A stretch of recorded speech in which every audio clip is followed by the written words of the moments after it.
Olha só o meu privilégio.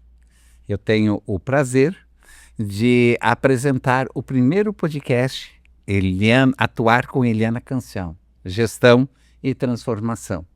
Esse é um podcast que ele surge com o propósito de ser uma voz inspiradora e educativa para gestores e profissionais que desejam transformar suas empresas por meio de gestão de processos, da qualidade, sustentabilidade e gestão de empresas de alimentos.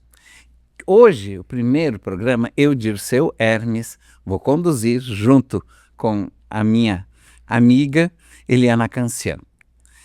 E depois disso, ela fará a condução de todas as edições do podcast. É isso, né? Muito obrigada, meu amigo Dirceu Hermes. Olá, eu sou Eliana Cancian e eu estou agora com esse podcast, a proposta que é Gestão em Movimento, que é um espaço, né, criado para compartilhar histórias de sucesso, reais, aprendizados, né, tudo com reflexões e que transformam empresas e vidas, né, que são pessoas. E eu quero começar hoje pela minha trajetória, certo, Dirceu? Não para falar de mim, da Eliana Cancian, mas para... Mas é também para mostrar essa trajetória e essa caminhada que você tem, né? Sim, exatamente. Né, que teve toda uma intenção. A minha história profissional, então, ela começa na área de alimentos, tá certo? E de um jeito único. Em 1991, quando eu fiz a transferência federal de Santa Catarina para a Federal da Paraíba, eu me formei, né, com 40 engenheiros civis, a única engenheira de alimentos e a única catarinense. Então, eu tenho uma placa lá na Universidade Federal da Paraíba, certo? E aí eu entendi, disse assim, poxa, essa minha trajetória como engenheira de alimentos, eu estou rompendo alguns padrões e está abrindo um espaço, vai mudar a minha vida, né, de alguma forma. E aí eu trabalhei na Aurora, eu retornei a Chapecó, quer dizer, a região, né, do oeste, extremo oeste, que eu fui para a Aurora, e depois fui a primeira engenheira de alimentos dentro da Sadia, né. E aí, em 97, fazendo uma pós-graduação, tá? Com relação ao... eu estava com um colega que ele estava coordenando o Sebrae de Chapecó. Você conhece ele, o Enio. O Enio Parmigiani, que foi... Isso aí. Aliás, todos nós trabalhamos, né, com o Enio Parmigiani, que foi um grande mestre para entender processo de gestão no Sebrae. E ele, quando me fez o convite, porque eu já vinha da área da qualidade, né? Inclusive certificação de ISO 9001, e na área de alimentos, ele sabia que eu atuei tanto na Aurora, mas principalmente na parte da Sadia, porque foi o primeiro frigorífico a conquistar ISO 9001, né? O primeiro frigorífico do Brasil, e eu fazia parte do grupo, né? E aí ele me chamou, e desde então, são 28 anos, na área de consultoria. E tem muitas atividades, né, que você desenvolve, a tua atuação tem sido um grande diferencial nas empresas que estão preocupadas com a qualidade, gestão da qualidade, que evita todos os desperdícios que eu quero abordar muito nesse podcast.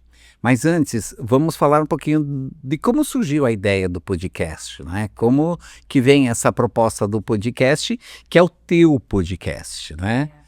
Atuar Eliana Cancian. Exatamente. Atuar, por causa que é o nome da minha empresa, né? Mas também está ligada à questão da atuação profissional. Exato, perfeito. Da atuação. Por que atuação?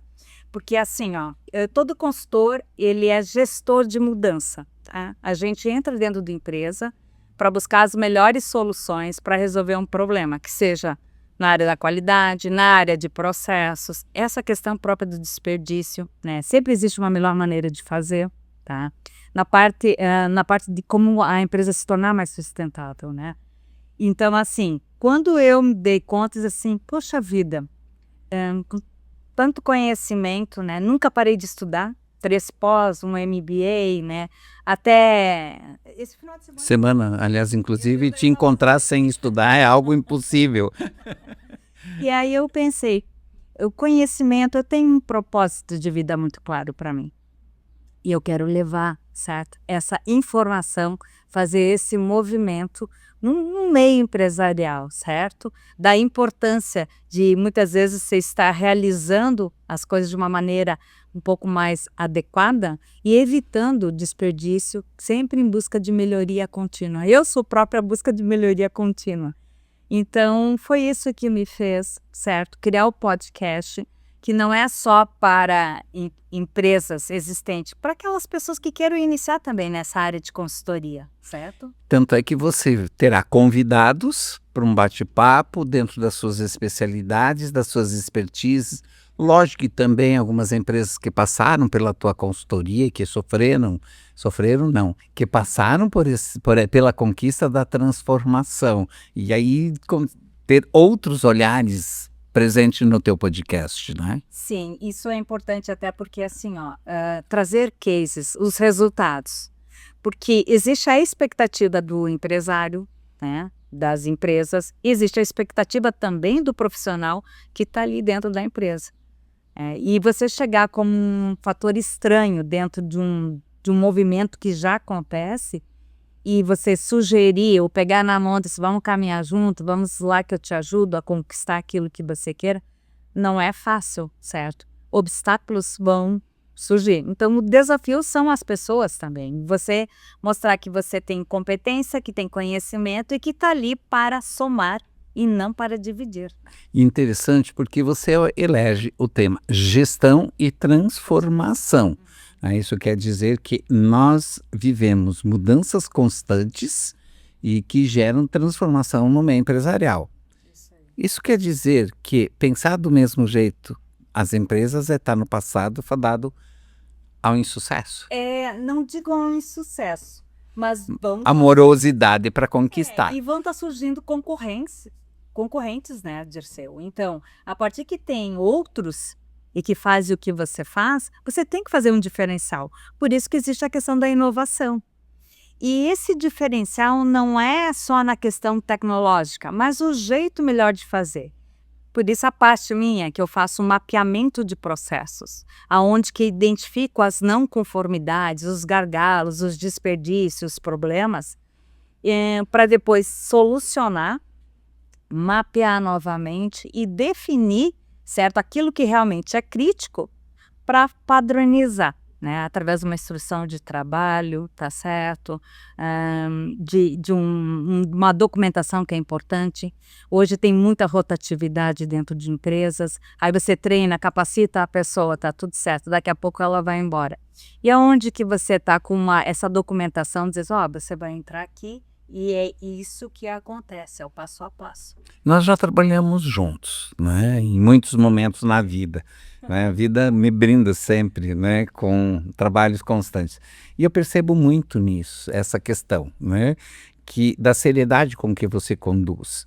E eu percebo que você não quer ser a consultora permanente dentro de uma empresa, porque você deixa tudo muito organizado, todos os processos e manuais escritos para que tenha continuidade. Outros consultores diriam, né? Pô, mas tu tá perdendo o retorno, né? Mas essa é a tua característica, né? Realmente é a minha. Por isso que eu acho que é o meu movimento de transformação, certo? E deixar aquela assim, poxa, se no momento eles precisarem, eu vou estar aqui. Mas eu tenho realmente essa característica. E pode ser que eu não esteja certa. Não, está, pode ter certeza. Mas assim, quando eu entro dentro das empresas, eu sempre faço um diagnóstico, né? O que é o consultor? Eu faço uma analogia com relação ao médico, tá? O médico, pessoa física, é aquele que, se você está com uma dor, você vai ao médico e ele faz umas perguntas para você para depois fazer eu preciso...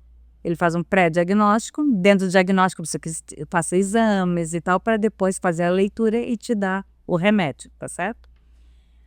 Consultor é a mesma coisa com relação à empresa, certo? Um PJ que vem um empresário e ele fala, né? Nós temos tal problema, Só que muitas vezes esse pré-diagnóstico que ele fez, faço as perguntas, fiz o levantamento. Quando eu vou fazer o diagnóstico real, que é um levantamento mais profundo, muitas vezes vai mais do que o empresário está enxergando. Tá? Então, eu preciso fazer quando eu entrego esse diagnóstico, ó, nós vamos estar trabalhando nessa situação, a qual foi pontuada, a qual a primeiro momento me chamou, porém tem essas outras situações. Tá? Porque é toda uma cadeia, sabe, Dirceu? Se eu trabalho dentro de empresas, digamos, eu tô metalmecânica, certo? For uma indústria. Tá, porque não é só na área de alimentos. Não é só na área de alimentos e não é só na iniciativa privada, mas no poder público também, porque tu presta consultoria para algumas prefeituras. Eu tô com esses tô ligado. Exatamente, que é mapeamento de processos aí, melhoria dentro de prefeituras, né? Então, é bem interessante, né? Então, nessa parte aí de empresas, pegando porque existe, ela elabora, ela faz o projeto, ela desenvolve o equipamento, digamos que seja para a área de alimentos. Precisa de insumos, né? Então, essa cadeia de fornecedores também é importante fortalecer, porque tem uma entrega. Se ela entrega B2B para outra empresa, também é uma exigência da outra empresa. Né? Principalmente na área de alimentos, se é B2B, eu vou estar sendo fornecedora, tá, de uma empresa que vai usar a matéria-prima, leite em pó, para fazer chocolate. Eu passo por auditoria, então eu tenho que deixar preparado. E muitas vezes, esses clientes, tá certo? Que aí a empresa está sendo a fornecedora, as exigências são muito grandes, são maiores, a nível internacional, tá certo? Então, tu tem que preparar tudo isso. Então, é bastante coisa, é desafios. Interessante, porque toda essa experiência agora está presente dentro do podcast, que você vai ter sempre sempre um podcast novo uma vez por mês, que vai ficar disponível no YouTube para as pessoas acompanharem constantemente. Eliana, quando a gente fala dessa questão gestão e transformação, é perceptível hoje o quanto o profissional, quem está em gestão, ele precisa se manter atualizado com o que acontece. Você acompanhou todo um processo de transformação, eu diria mais ou menos, né, meio do analógico para o digital, se a gente estivesse se relacionando à comunicação, mas acompanhar todo esse processo de transformação, né, com a tecnologia imprimindo na automação dos processos e para onde vamos com tudo isso? Sim, é até interessante porque se contar, né, é da história há muitos anos, né? Alguns, tá? Por favor, tu me respeite. Falei que eu sou mais séria. Vamos mudar de assunto? Vamos focar? Quando eu me formei, imagina, dentro da engenharia, que tinha até uma disciplina, agora você me fez lembrar, na época, com relação à parte da tecnologia, né? A questão do computador, né? Era ainda de estar fazendo, perfurando e tal. Hoje que a tecnologia nós temos com a IA. E se eu não estiver me atualizando, com certeza, tá? Então, recentemente também fiz um curso para entender qual é a melhor IA que possa. Ela não vem substituir, mas ela ajuda. Muito. E é importante fazer a leitura, porque ela não é certa, correta, certo? Então, até teve uma situação de uma grande empresa, que agora me fugiu o nome, mas da Áustria, certo? Foi fazer uma consultoria no governo e houve falhas, utilização de IA e a pessoa não fez uma avaliação da escrita, é uma entrega de documentos completamente com erros, né? Não é completamente, mas com alguns erros. E isso é um problema. Então, essa parte da inovação de tecnologia, você tem que se atualizar. E não só, né? Hoje nós temos ferramentas ágeis para melhorias de processo, que facilitam as empresas a entender qual que é o desafio que elas estão tendo e para onde que elas têm que ir. Então, de que maneira eu consigo atingir mais pessoas, tá? Então, um exemplo, Kanban, certo? Colocando os post-it lá para ver como é que tá as tarefas. Foi definido, né, as atividades a serem realizadas e será que estão sendo cumpridas? Então, e as pessoas têm que entender que é uma equipe e todo mundo vai fazer o seu papel? Precisa circular todos dentro da mesma onda. Mas eu vou pedir para rodar a vinheta, que nós vamos para o próximo bloco. Histórias que inspiram. Saiu.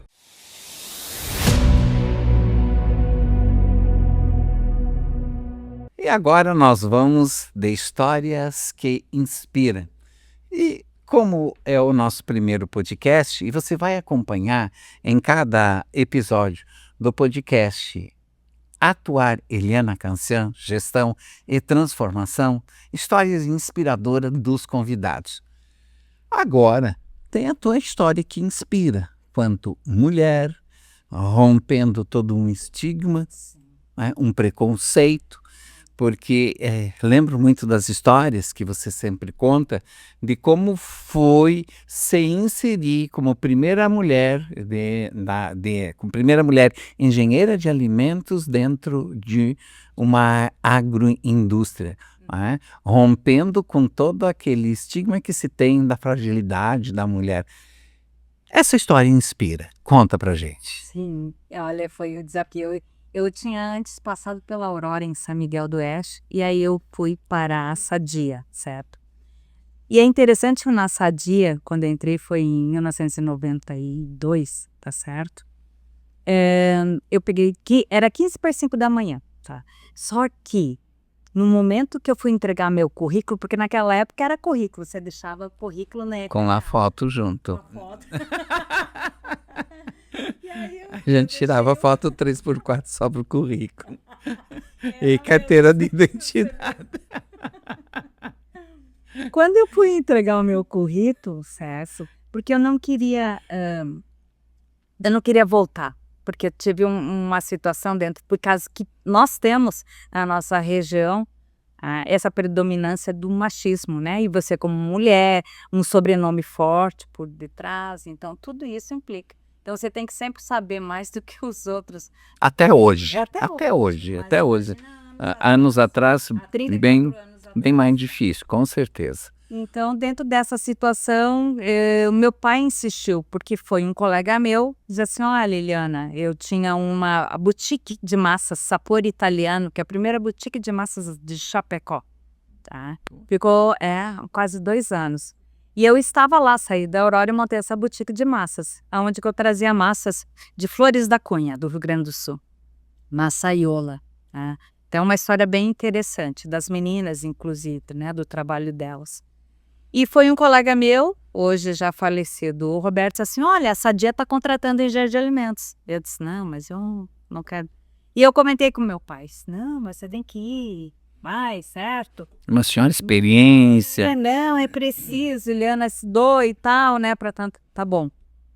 Quando eu fui levar, então, meu currículo para a Sadia no RH com a foto 3x4, eu perguntei para a moça assim, quantas pessoas já entregaram o currículo? 200. Porque eu estava assim. Quando ela falou 200, eu aliviei, né? Porque senão se fosse pouco. Eu teria retirado. Eu disse assim, beleza. Aí, 200. E desses 200, tinha 10 vagas. Só passaram 6. 5 homens e eu. A única mulher. E comecei, então, a trabalhar dentro da Sadia como staff técnica. Dava suporte para supervisores. Naquela época, os supervisores eram só homens, né? Dentro da linha de produção, tanto de frango quanto de peru. E com o foco na parte da qualidade, depois, por causa da ISO 9001, né? E depois eu fui para a linha também de pesquisa e desenvolvimento, para melhorar os produtos da Sadia, né? Então, essa foi era 15 para 5 da manhã que eu pegava, daí eu saía, 2 e pouco, e eu ia para minha loja, para minha boutique de massas, né? Então, foi uma trajetória. Depois que eu saí, né, da Sadia, eu recebi esse convite, né, desse meu colega do Enio, em 1997, tá, para atender 35 empresários em Coronel Freitas, com o 5S, que na época era o programa De Olho na Qualidade. De Olho na Qualidade. Foi nesse período que nós trabalhamos juntos no Sebrae. E trabalhamos juntos na universidade, enfim, né? São longos anos de relacionamento. Eu fui professora dentro da universidade durante 7 anos, eu dei aula também no Senai, também fiz um trabalho com o Senac, né? Então eu tenho toda uma trajetória, eu nunca parei, né, Dirceu? Mas a consultoria para mim é uma coisa que eu amo de paixão, certo? Porque você olhar para o empresário e eu já ouvi várias vezes assim, poxa, que bom que nós encontramos a pessoa certa para estar nos ajudando. Nesse movimento, quando é que nasce a Atuar? E como é que surge a Atuar? Foi assim, foi através de eu e um colega, hoje o Lázaro, né, ele não mora mais, ele morava em Xanxerê, e nós queríamos... Colega também do Sebrae. Isso. E nós pensando, né, por isso ela tem todo a logomarca, pois já passa por 5, 6 revisões, tá?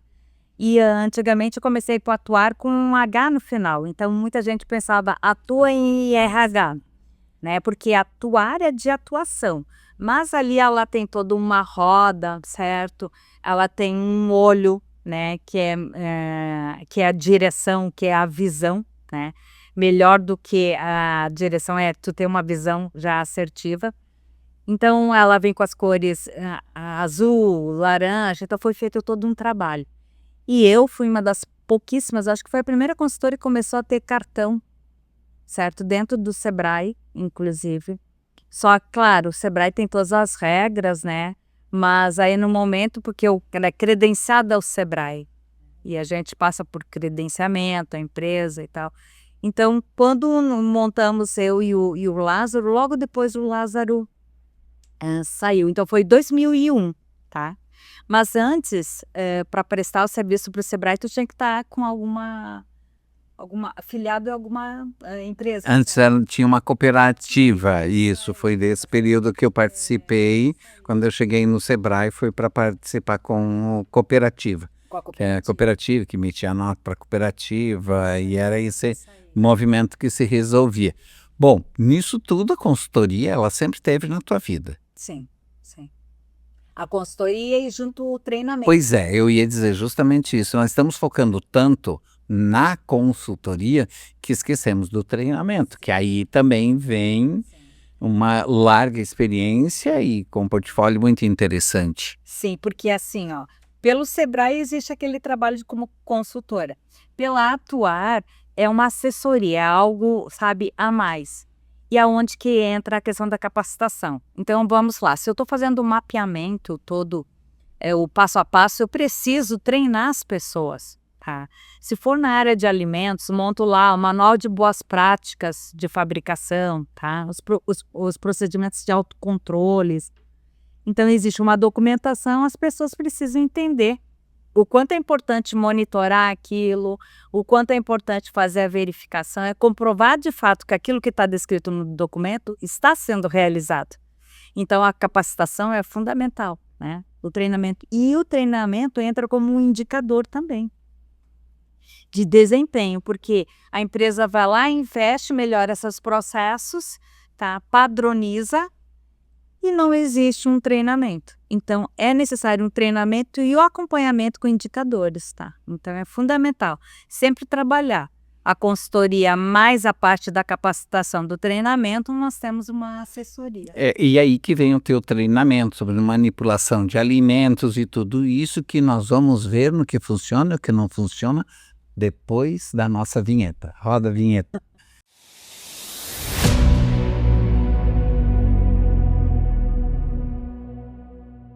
O que não está certo? Esse é o foco desse bloco, né? Em um tom provocativo, né? Mas ao mesmo tempo educativo, você vai sempre abordar o que funciona e o que não funciona. Eu gostaria de começar essa provocação. O que não está certo na área de segurança alimentar? Que tem uma fundo. Dei uma respirada que tem coisas assim. Muitas vezes a falta de conhecimento. Sabe que eu fico mais chocada, Dirceu? Redes sociais é terra de ninguém. Então tem muita gente que posta, coloca coisas sem no fundo conhecer e nem entrar dentro de uma indústria de alimentos, tá? Eu não estou defendendo a indústria achando que é perfeita, não é isso, mas entender que existem processos e existem 2 órgãos fiscalizadores por trás, que é o Ministério da Agricultura, para pegar a parte de proteínas animais, né, a parte de bebidas, inclusive, cereais, e a parte do Ministério da Saúde, que é a Anvisa, né, a Agência Nacional de Vigilância Sanitária, que pega outras áreas. Tanto é que, nesse aspecto, é possível dizer que a linguiça, a salsicha, ela é boa para consumo, sim, e não esse monstro que todo mundo acaba propagando na internet. Exatamente, e fala um absurdo.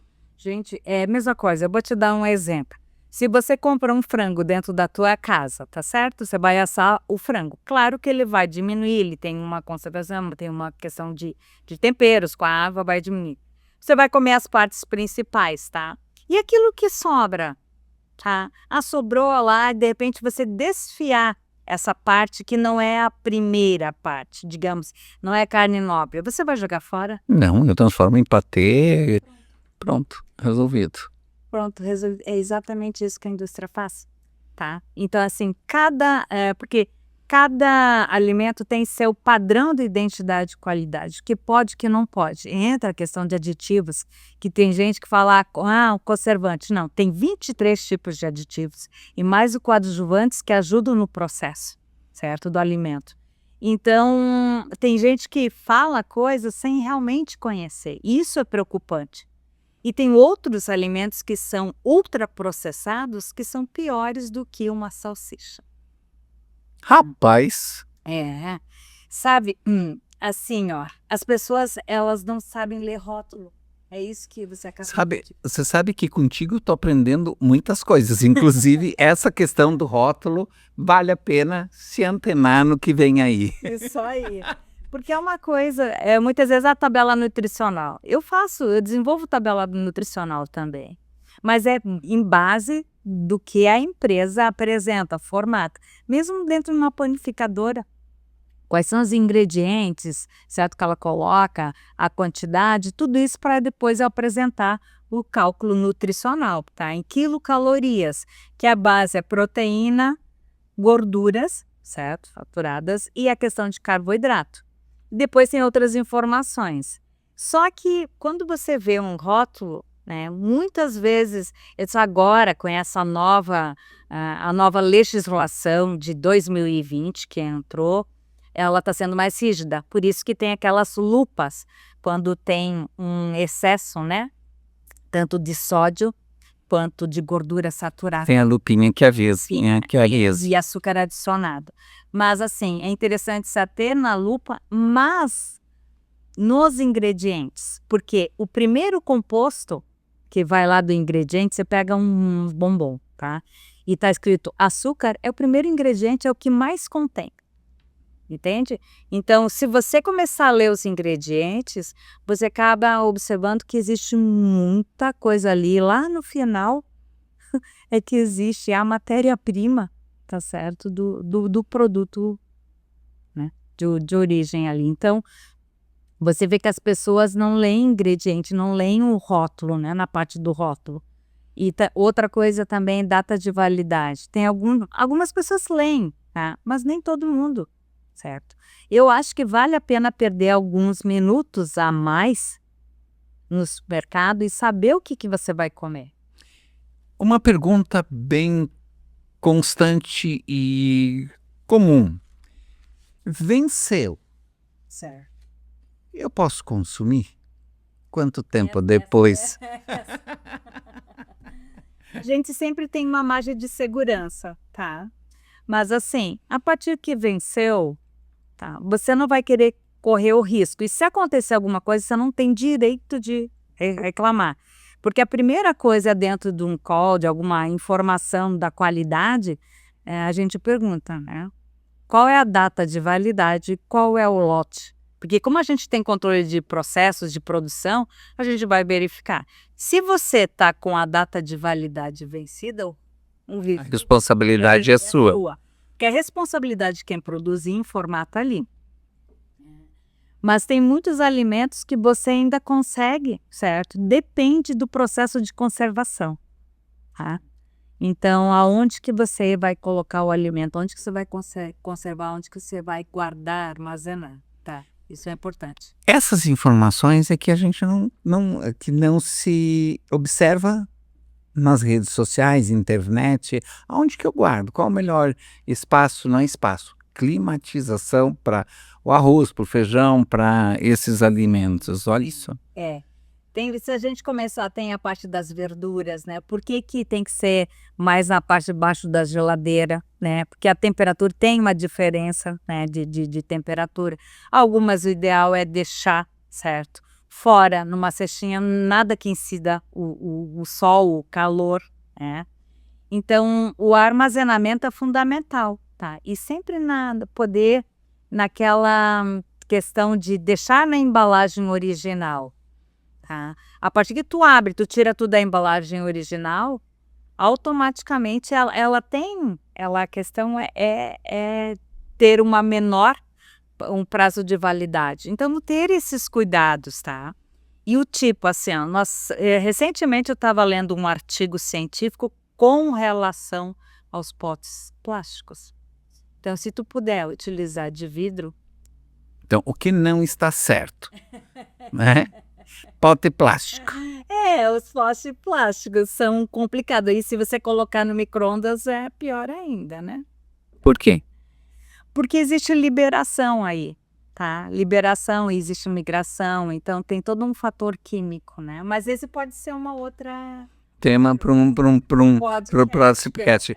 Porque assim, ó, todo podcast, em cada nova edição, tem o que não está certo, em que você vai abordar essas informações que são importantes na questão do dia a dia.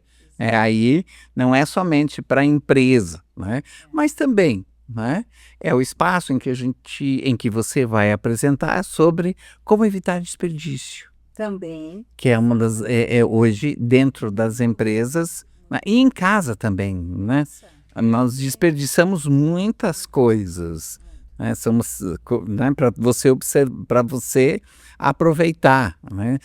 Eu não tinha me tocado e eu experimentei e, nossa, eu me arrependo de não ter feito antes. A geleia com a casca do abacaxi. Certo. Cara, ficou maravilhosa. Sim. Né? A geleia de pêssego com a casca do pêssego. Sim. Normalmente são coisas que nós jogamos fora e que depois de eu conviver contigo durante boa semana de mentoria. Mas eu fiz mentoria contigo e da você. Claro, minha filha. Quando a mentora ela parte, ele sempre ganha. E tem muitas dicas assim, ó, no momento de você comprar, você só cuida com relação a como é que tu escolhe assim frutas e verduras, tá? Então esses cuidados para durar mais, né? E tem coisas que se você armazenar, saber escolher e armazenar vai te durar mais. Mas isso nós vamos depois da vinheta, em que no próximo bloco vem gestão e sustentabilidade.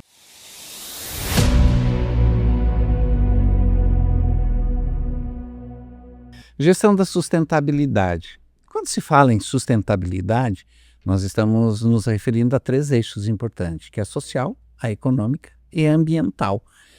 Mas que elas não caminham sozinhas. E aí você tem uma grande expertise nessa área que eu gostaria que você socializasse com a gente. Sim. Tem trabalhos que são bastante interessantes, tá? Então, um exemplo é dentro de restaurante, né? Que existe a questão dos desperdícios. Quando a gente fala desperdício, eu vou mais para o lado econômico, tá? Porque sempre existe uma melhor maneira, um tempo de preparo, se eu colocar mais água, menos água, certo? Que é um recurso, né? Se eu vou preparar um feijão, preparar um arroz, então há um recurso hídrico. Lavar uma louça, certo? Deixar a torneira aberta. Então, tudo isso aí entra na questão do econômico. A parte ambiental é a separação do lixo, né? Que seja o úmido do reciclável. Graças a Deus, Chapecó, nós temos uma coleta seletiva exemplar, não é em todos os municípios. Não, realmente. Então, e fazer essa consciência para dentro do restaurante. Então, e a parte social é o que eu devolvo hoje para a comunidade? Mas eu pago aluguel, Eliana, você diz assim, mas assim, ó, nós vivemos uma sociedade social que faça bonito o canteiro de entrada, certo? Que é onde você possa promover alguma coisa, ou faça o sistema de compostagem, uma horta comunitária, ou próprio uma horta para você, no teu próprio consumo, né? Tem muitas empresas aí com ONGs que possam ajudar, certo? E muitas ONGs precisando muito do respaldo. O mesmo trabalho com o GAPA, né? Se a gente pensar que é uma parte social da empresa, então essa parte de ser sustentável, ela tem que ter nesse tripé. E me permite só um parênteses, né? Hoje, se a empresa ela agir de uma forma inteligente na questão da sustentabilidade social e apoiar, ela tem um excelente instrumento de marketing social, Com certeza. né? Em que fortalece a sua marca. Então, assim, ó, tudo tu ganha, ao mesmo tempo em que você ajuda. Só um parênteses, desculpa. Sim, não, mas é exatamente. Hoje o pessoal coloca muito para as grandes empresas o ISD, né?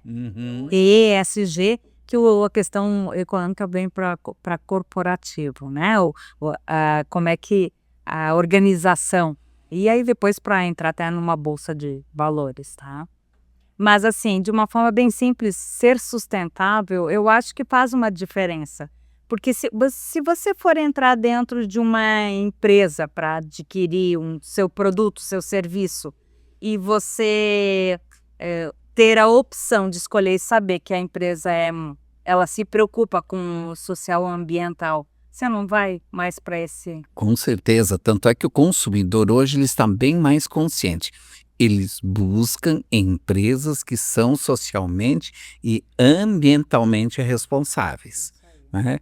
Tanto é que, acho que prova disso é o que acontece aqui na agroindústria, né? Para eles conseguirem exportar para alguns países, eles precisam ter humanização no abate, eles precisam ter toda uma cultura voltada, porque o consumidor mudou, ele está olhando para quem está comprometido com não só o desenvolvimento econômico, mas o ambiental e o social. E o social, assim, ó, nós temos em Chapecó, se eu não me engano, não sei se já aumentou mais, mas nós temos 16 associações de catadores, que são pessoas que sobrevivem disso, né? Então, a separação correta do lixo é fundamental, reciclável, porque vai para essas pessoas, onde que elas vão dar destino adequado e também vão sobreviver sobre isso. Então, gerar renda para essas famílias. Então, a população precisa ter essa consciência também, porque nós temos alguns desafios que tem gente que não separa lixo. E nós temos container, tudo, tem gente que deixa móveis, certo, fora, que não é o adequado. Então, isso tudo precisa dessa movimentação, dessa conscientização das pessoas. Até mesmo porque, falando nessa questão gestão e sustentabilidade. Gestão é uma palavra-chave aqui, né? E aí quem está na gestão normalmente são os proprietários do negócio, né? Os líderes que estão à frente, e eles estão olhando hoje com a dimensão que tem que ter, entendendo que olhar para a sustentabilidade é olhar para o desperdício que acontece dentro da organização. Eu sei porque você trabalha muito disso, né? Muitas histórias você contou e que tu vai contar durante os teus podcasts, né, compartilhando sobre como você fechar uma torneirinha tu evita um grande desperdício. Sim. Tem assim, ó, eu vejo que hoje o meio empresarial já tá despertando. É que não tem outro caminho também. E, claro, né, Dirceu, depende muito da região. Nós temos uma região aqui que é diferente, mesmo dentro do estado de Santa Catarina, tá? A região oeste é diferente do que a região norte, do que a região sul, que o litoral. Eu estava semana passada em São Paulo, onde que eu fui fazer uma capacitação de eficiência operacional. E essa questão de lá está com um problema seríssimo com relação ao recurso hídrico, água. E se eu não aprender a reduzir, a melhor utilizar de uma forma mais consciente, vai gerar problemas. Então a gente está com situações aí que a gente precisa ter um olhar mais carinhoso, mais adequado e fazer essa movimentação de ser mais sustentável, tá? Então, eu acho isso que é fundamental. Mas eu vejo que hoje as empresas já estão despertando para isso aí, né? O ano passado eu atendi uma empresa que ela tem um foco, ela disse, eu fiz na parte toda de processos, mapeamento, né, a gestão de processos deles, depois nós construímos o departamento da qualidade que ele não tinha e ele colocou assim, ó, a minha intenção é partir para essa parte da sustentabilidade, o ISG. E eu acho muito interessante isso.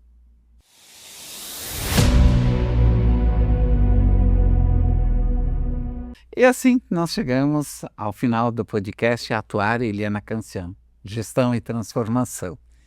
Eliana, que prazer enorme participar, conduzir esse teu primeiro podcast, desejando a você muito sucesso, muito mais do que você já tem, que nunca é demais. Eu tenho certeza que essa iniciativa vai impactar a vida de muitas pessoas e de muitas empresas, porque quem acompanhar teu podcast, que estará no ar sempre uma nova edição, uma vez por mês, vai ganhar muito. Isso que nós fizemos aqui foi uma breve demonstração do que vai ser esse programa, que vai ser destinado a empreendedores, empresários, gestores, envolvidos ou não com a qualidade. E as pessoas, consumidores, para entender melhor como olhar para a sustentabilidade, entender o que está certo e o que não está certo também no nosso cotidiano, vai impactar na vida da gente. Para mim foi um imenso prazer conduzir e, como sempre, muito gostoso estar em sua companhia. A gente trabalha e se diverte e assim tem sido. Eu que agradeço, você sabe que você mora no meu coração. Da mesma forma, eu até deixei de lado minha timidez. Né? Mas vamos lá, né? Fala mais aí onde que as pessoas podem acessar o podcast, aonde eles podem te mandar o currículo com foto 3x4.